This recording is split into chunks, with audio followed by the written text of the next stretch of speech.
graduation day at 5280 High School in Denver. Proud parents filing in. Graduates in their caps and gowns, filled with hope. But this is no typical class.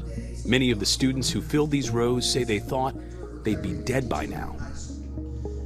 So just so you fully understand, they've been to 39 treatment centers.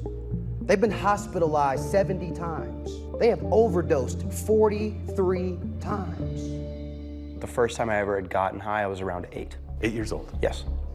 I did a lot of fentanyl, you know. I used to do a lot of crystal meth. I used to do coke. I didn't think, I would ever be sober.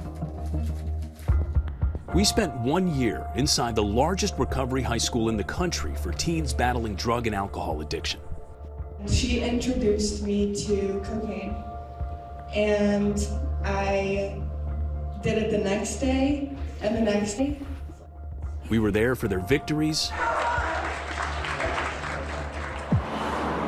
and their darkest days. Have you lost a friend to addiction? Yes.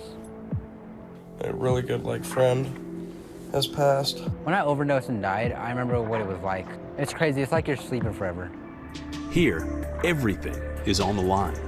It is life or death. This is a disease. It's addiction. It ain't sweet.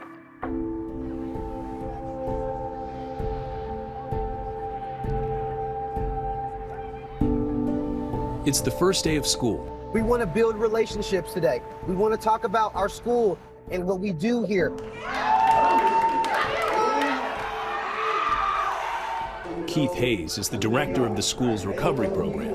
We're talking about sobriety. We're talking about all mind-altering substances, including the weed. Today, he's giving his annual Tough Love speech. Here's the thing, for all my cokeheads out there, because that line could be your last, permanently. The staff tells our producer off camera there's a student in crisis. As far as we know, she used crystal meth yesterday. They fear she'll ditch school to get high. She's a runner, and we have to keep an eye on her at all times because she'll hit that side door and try to go downtown. Moments like this, a reminder that for the students of 5280, every single day is a battle. We followed several of them throughout the school year. I'm Connor. I'm 18 years old, and my drugs of choice were weed, alcohol, and benzos. Connor Schroeder is taking his second stab at senior year so he can graduate. Basically, I want to focus up. Because last year it was bad.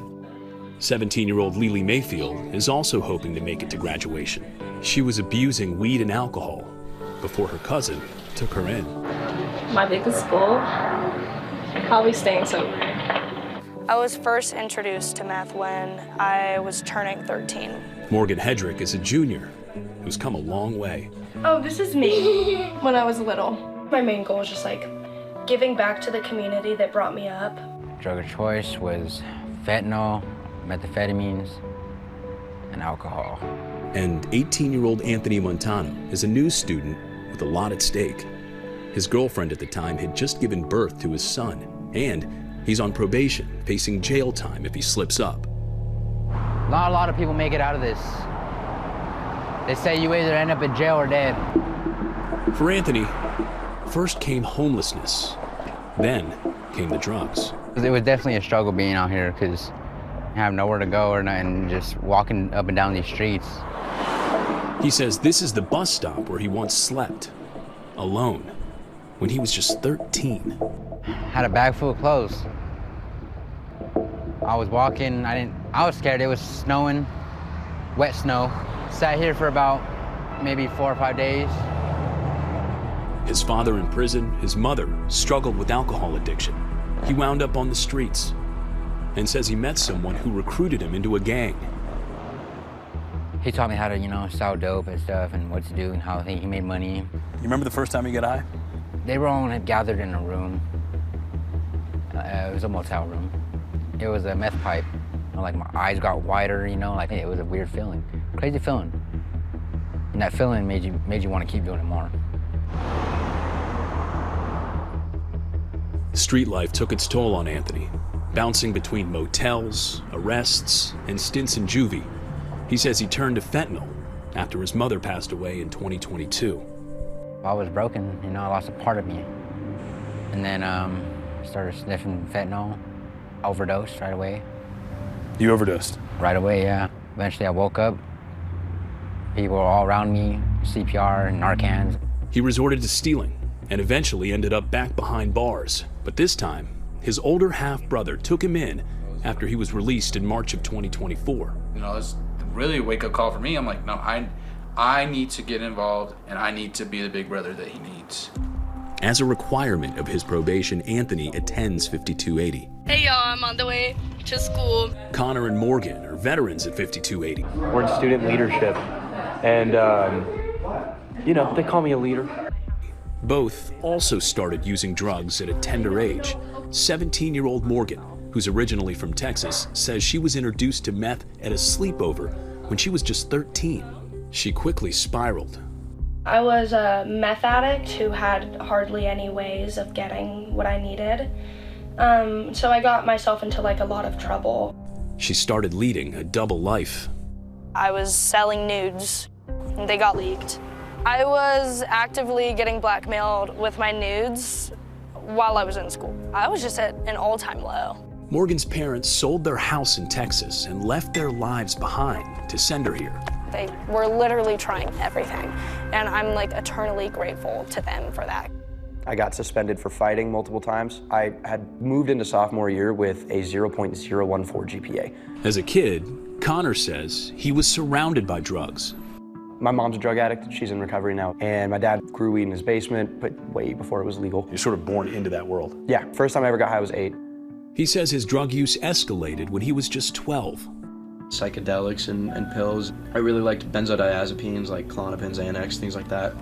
My friends used to call me Popper because I literally would like take unnamed pills, like I wouldn't know what they were.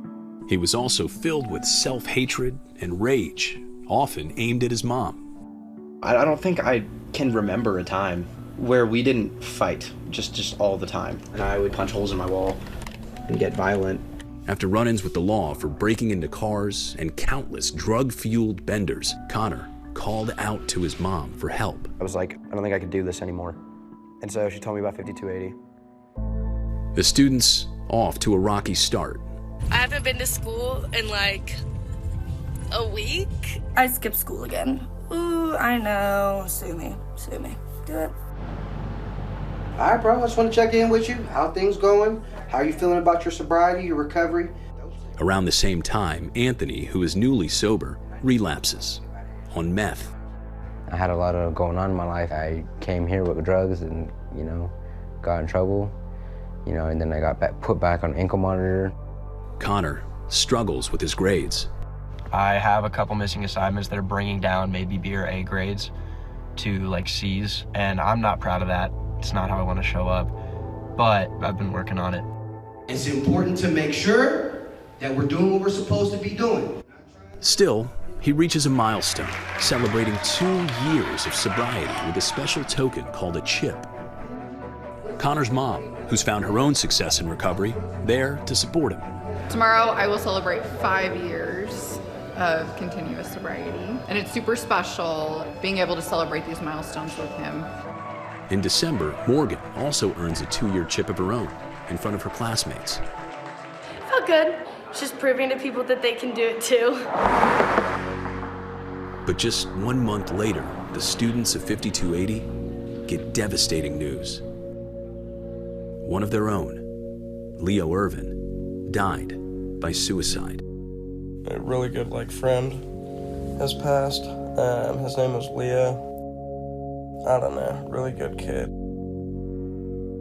I was crying because me and him used to sit across from each other. Seemed happy all the time, smiling and stuff, and then you know, you're gone. Leo is the first student on my caseload who I've lost. Leo was a pretty cool guy. Yeah, he's my buddy.